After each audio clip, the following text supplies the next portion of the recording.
안녕하세요. 제니 원장입니다. 오늘은 정신과 전문의 양창순 님이 지은 명리심리학이라는 책의 내용을 소개하고자 합니다. 부제는 사는 게 내 마음 같지 않을 때. 제목으로만 봐도 이 오각형이 음양오행의 오행을 상징하는 것 같은 느낌이 들고 명리학이라는 것과 현대 심리학이라는 것을, 즉 동양의 학문과 서양의 학문을 융합해서 인간의 마음, 성격, 그다음에 운명, 이런 정신세계와 우주적인 어떤 연관성, 우주적, 자연적인 어떤 원리의 연관성을 보고자 했던 책임을 알 수 있어요. 그래서 도중에 보면은 주역을 공부하셨기 때문에 오행에 대한 얘기가 많이 나옵니다. 자기 사주팔자를 볼 수 있는 것까지도 나오는데, 이제 그 부분은 어느 책에서도 만약에 관심이 있다면 공부할 수 있는 부분이라서 그렇게 감명 깊게 와닿지는 않았고, 정신과 전문의로서, 동양인으로서 그런 한국인들을 치료하면서 본인이 한계를 느꼈을 때 이 사주팔자, 명리학을 통해서 사람의 성격을 더 파악하고 그 사람을 설득할 수 있는, 치료할 수 있는 길을 열었다는 것이 굉장히 감명적이었고, 이 양창순 님이라는 분의 세계관, 가치관이 너무 건강한 정신세계를 추구하시는 분이라 그 부분이 더 포커스가 될 것 같아요. 소개를 보시면 정신건강의학과 신경과 전문의이며 연세대학교 의과대학과 동대학원을 졸업하고 의학박사학위를 받았다. 서양의 정신의학만으로 인간을 이해하고 삶의 문제에 대한 해답을 찾는 데 한계를 느껴 명리학과 주역을 공부했고 성균관 대학원에서 주역과 정신의학을 접목한 논문으로 두 번째 박사학위를 받았다. 대단하신 분이네요. 다 어려운 공부인데 그 공부를 2개나 하셨다는 게 대단하고, 그래서 작가로서도 유명하십니다. 50만 베스트셀러이자 인간관계 심리학의 바이블인 나는 까칠하게 살기로 했다와 담백하게 산다는 것, 나는 외롭다고 아무나 만나지 않는다, CEO 마음을 읽다, 내가 누구인지 말하는 것이 왜 두려운가, 그리고 엄마에게, 오늘 참 괜찮은 나를 만났다 등 다수의 저서가 있으십니다. 자, 그러면 서문에 들어가 보시면, 우리가 일반적으로 명리학 그러면 음양오행의 세계관을 바탕으로 한 인간의 사주팔자를, 운명을 알아보는 거라고 생각하는데, 그거에 대해서 서문에서 얘기를 합니다. 정신과 의사인 나는 왜 운명을 탐구했는가? 그래서 본인이 정신과 의사로서 이제 상담을 하면서 느꼈던 답답함, 동양인으로서 또는 한국인으로서 가지고 있는 그 융의 표현을 빌리자면 어떤 집단 무의식, 개인 무의식뿐만 아니라 집단 무의식, 원형으로 자리 잡고 있는 것에 환자들이 사주팔자를 굉장히 맹신한다는 거죠. 그래서 정신과 상담을 할 때 한계를 느끼고 답답함을 느꼈을 때 선배의 소개로 명리학 공부를 하게 되었다고 하십니다. 선배의 소개로 나는 명리학은 물론이고 여러 분야의 풍부한 식견을 두루 지닌 좋은 선생님을 만나게 되었다. 그때부터 나는 명리학을 공부하기 시작했다. 그런데 처음부터 명리학은 내게 놀라운 경험을 안겨주었다. 그 학문 자체가 동양의 성격학이라는 것을 알게 되었기 때문이다.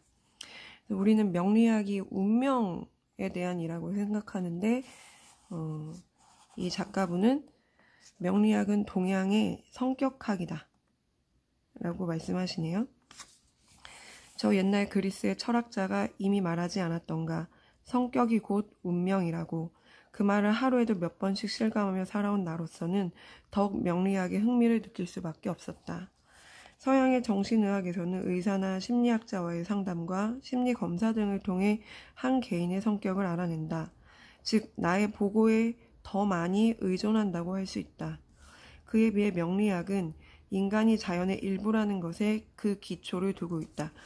모든 동양의 어떤 철학이나 사상은 인간이 자연의 일부이고 인간과 자연과 우주가 굉장히 많은 간섭관계가 연결되어 있다. 그리고 나중에는 나의 개인적인 어떤 에고, 나만의 정체성이라고 부르는 그 개인의식을 뛰어넘어 초월의식으로 갔을 때는 결국 우주와 내가 하나다라는 것까지 가죠. 따라서 자연을 이루는 기의 특성, 즉 한 개인을 이루는 자연 에너지의 균형과 조화를 통해 그의 성격을 알 수 있다는 점이 특히 흥미로웠다. 더욱이 공부를 할수록 그 이론이 대단히 정교하다는 사실을 알 수 있었다.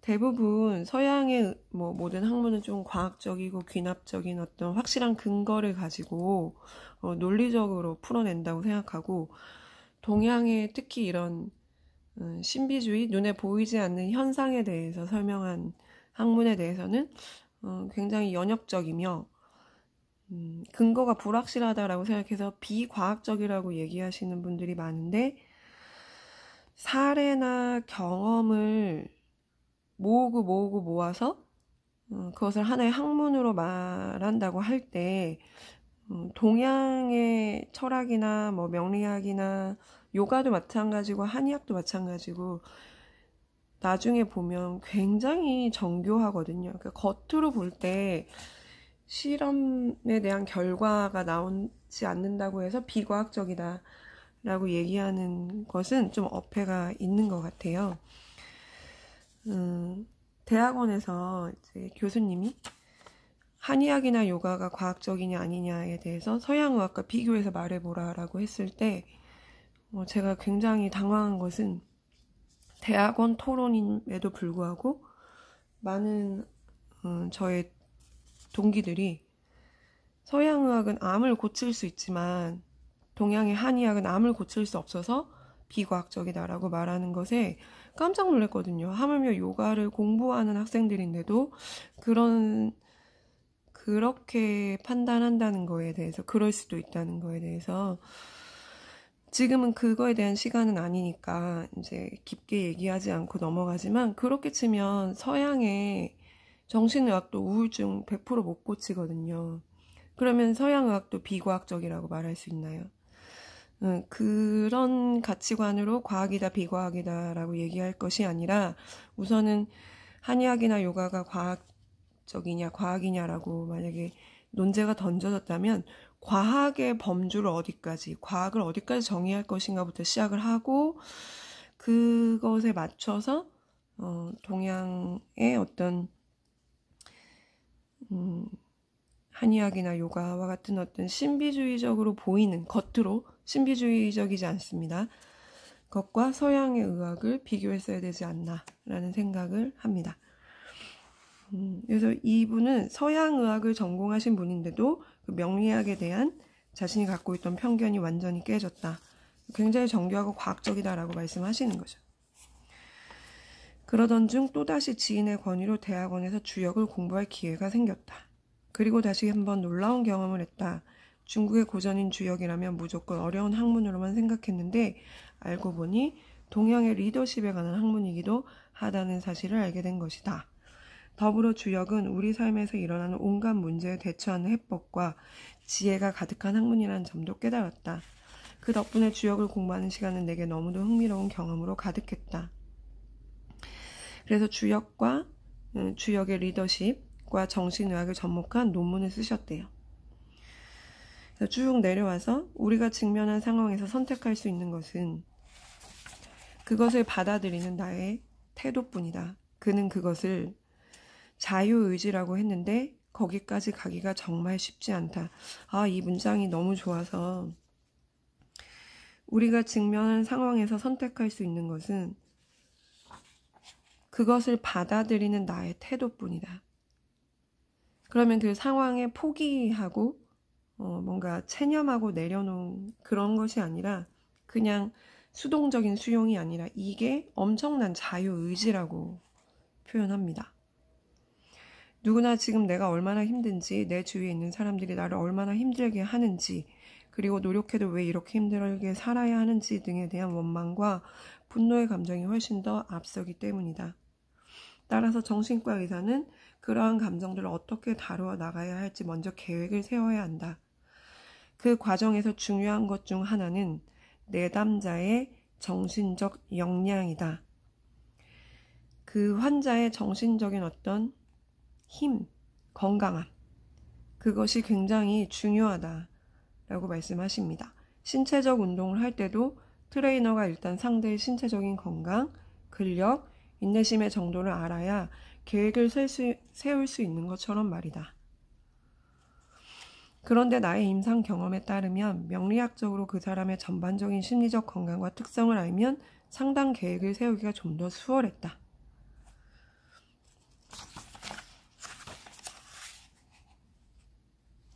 불필요한 감정들이 많으면 인간관계 자체가 힘들 수밖에 없다.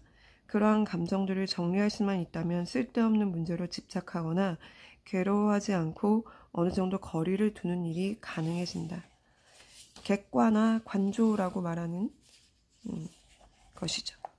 소설가 미유키의 말을 빌리자면 바나나와 밤을 같은 정원에 심을 수 없는 것과 마찬가지다.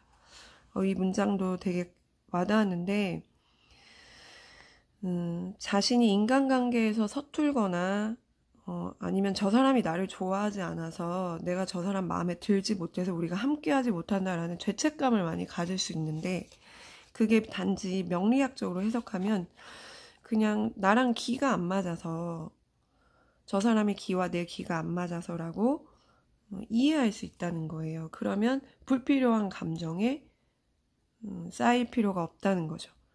이 소설가 미유키가 말한 것처럼 그냥 저 사람은 바나나고 나는 밤이라서 한 정원에 심어질 수 없을 뿐인 거지 내가 저 사람 마음에 들지 못해서 아니면 내가 나쁜 사람이라서 뭐 이런 죄책감을 가질 필요가 없고 그 사람한테 집착할 필요도 없고 그 사람 마음에 들려고 예전에 이제 유재석이 어떤 프로에서 이런 말을 했죠. 어떤 PD한테 정말 마음에 들고 싶은데 이제 그렇게 유명해지기 전에 근데 그 PD가 자기를 미워하는 게 너무 보였다. 태도, 말투, 뭐 눈빛에서 자기 그때 너무 힘들었다고. 근데 이제는 깨달았다고. 그럴 때 어떻게 하면 되냐. 그 사람 마음에 들려고 노력하지 말고 다른 데에서 성공을 하면 된다고. 다른 PD를 찾아가면 된다고. 가끔 그렇게 좀 넓고 크게 차원을 넘어서서 의식이 딱 진화하는 뭔가 성장하는 그런 계기가 될 때가 있거든요. 사실 계속 그 PD한테 마음에 들려고 했다면 얼마나 더 불필요한 감정이 쌓이고 얼마나 자책하고 주눅들고 지금 같은 유재석이 되는데 좀 더 덜렸겠죠. 근데 그런 과정을 겪으면서 내가 저 사람하고 기가 안 맞는구나. 저 사람이 나를 싫어하는구나. 그럼 빨리 다른 터전을 찾아가는 게 현명하다라는 말을 하는 걸 보면서 한 분야에 오래 그리고 숙고하고 노력해서 이렇게 뭔가 1인자가 된 사람들은 비슷한 어떤 의식의 진화를 겪었다는 생각이 들어요. 자, 인간은 한없이 자기중심적인 존재이며 그것을 인정할 때 우린 비로소 타인에 대한 이해도 넓혀나갈 수 있다.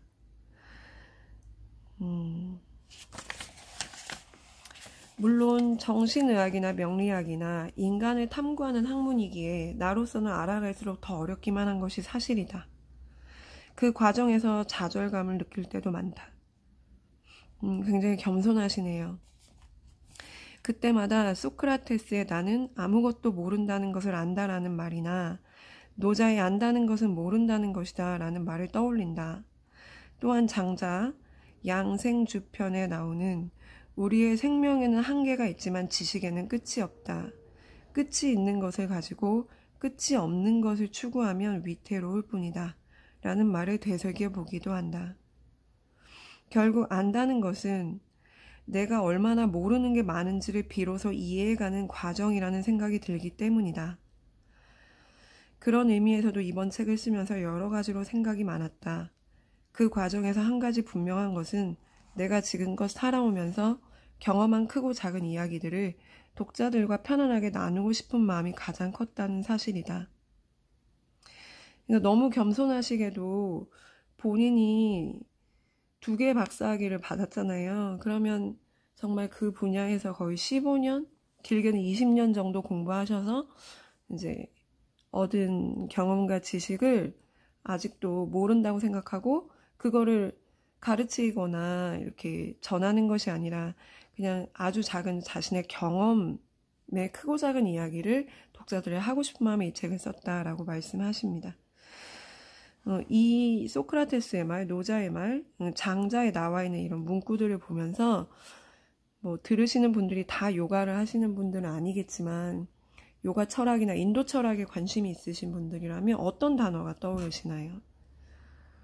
저는 이제 특히 소크라테스는 어렸을 때부터 너무 많이 들었어요. 너 자신을 알라. 근데 이제 많은 대중들이 또는 제자들이 뭘 알으라는 거냐, 어떻게 알으라는 거냐 이렇게 또 문답을 하면 또 그러면 선생님은 뭘 아시냐, 어떻게 아셨냐라고 하면 나는 아무것도 모른다. 다만 내가 아무것도 모른다는 것을 안다. 그래서 내가 너희들보다 낫다라는 그런 문장을 쓰진 않으셨지만 거기서 예전에 이제 인도 철학을 하기 전에는 겸손하구나. 겸손하라는 거구나. 지혜의 덕을 얘기하는 건가? 아니면 더 공부하라고 하는 건가? 너는 무식하니까 너 자신을 알면 계속 더 탐구하고 더 공부해야 된다. 더 깊은 공부를 해야 된다. 철학적으로 더 생각해야 된다. 라는 건가? 라고 했는데 인도 철학을 하면서 소크라테스의 이 말이 굉장히 와닿는 거는 너 자신을 알라라는 말이 더 유명하지만 그 말보다 나는 아무것도 모른다는 것을 안다. 이 말이 더 유명해졌으면 좋겠어요. 이게 바로 뭐죠? 자각이거든요. 내가 모른다는 것을 알게 됐다는 것은 지식의 어떤 양이나 지식의 깊이나 그것이 중요한 게 아니라 얼마나 많이 알고 있다, 모르고 있다가 아니라 깨우쳤냐 못 깨우쳤냐. 그러니까 의식의 단계가 많고 적음, 알고 모름, 그런 어떤 이분법적이고 이중성에 빠져있는 낮은 의식 차원의 단계가 아니라 그걸 뛰어넘은 한 단계 뛰어넘은 의식 차원, 의식의 진화, 성장을 말씀하셨다고 생각해요. 그러니까 자각한 단계, 내가 나를 깨달은 단계, 내가 나를 바라보고 객관적 거리를 두고 관조하면서 내가 모른다는 것을 내가 알았다는 것은 이미 관찰자가 있고 나라는 존재를 객관시했다는 거거든요. 굉장히 뿌르샤 뿌라크리띠도 생각나고 요가 철학적으로 인도 철학적으로 생각했을 때 소크라테스는 지식의 양이나 지식의 깊이를 얘기한 것이 아니라 알아차림, 자각에 대해서 얘기한 것이 아닌가라는 생각이 들고 노자나 장자는 말할 필요도 없고요. 동양이니까 유사한 정신세계를 바탕으로 하죠. 근데 소크라테스는 서양인이잖아요.